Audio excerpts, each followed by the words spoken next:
शुक्लाम्बरधरम् विष्णुम् शशिवर्णम् चतुर्भुजम् प्रसन्नवदनम् ध्यायेत् सर्वविघ्नोपशान्तये व्यासम् वसिष्ठनप्तारम् शक्तेः पौत्रमकल्मषम् पराशरात्मजम् वन्दे शुकतातम् तपोनिधिम् व्यासाय विष्णुरूपाय व्यासरूपाय विष्णवे नमो वै ब्रह्मनिधये वासिष्ठाय नमो नमः अविकाराय शुद्धाय नित्याय परमात्मने सदैकरूपरूपाय विष्णवे सर्वजिष्णवे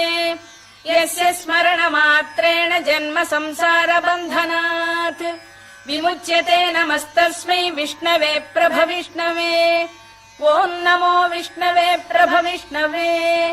श्रीवैशम्पायन उवाच श्रुत्वा धर्मानशेषेण पावनानि च सर्वशः युधिष्ठिरः शान्तनवम् पुनरेवाभ्यभाषत।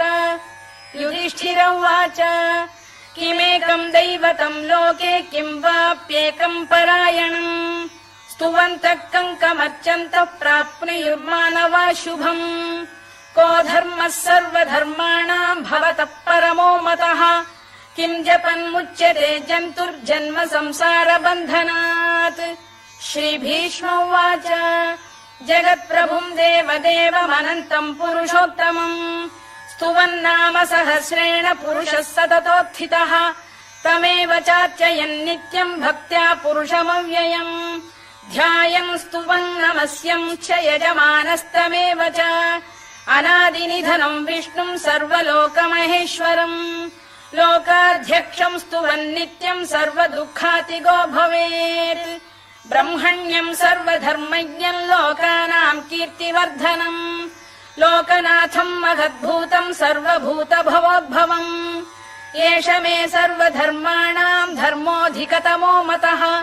यद्भक्त्या पुण्डरीकाक्षम् स्तवैरच्चेन्नरः सदा परमम् यो महत्तेजः परमम् यो महत्तपः परमम् यो महद्ब्रह्म परमम् यः परायणम् पवित्राणाम् पवित्रम् यो मङ्गलानाम् च मङ्गलम् दैवतम् देवतानाम् च भूतानाम् यो व्ययपिता यतः सर्वाणि भूतानि भवन्त्यादियुगागमे यस्मिंश्च प्रलयम् यान्ति पुनरेव युगक्षये तस्य लोकप्रधानस्य जगन्नाथस्य भूपते विष्णोर्नाम सहस्रम् मे शृणु पापभयापहम् यानि नामानि गौणानि विख्यातानि महात्मनः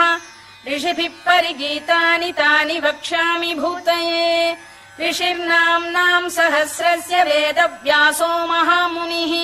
छन्दोऽनुष्टुप् तथा देवो भगवान् देवकीसुतः अमृताम् शुद्भवो बीजम् शक्तिर्देवकी नन्दनः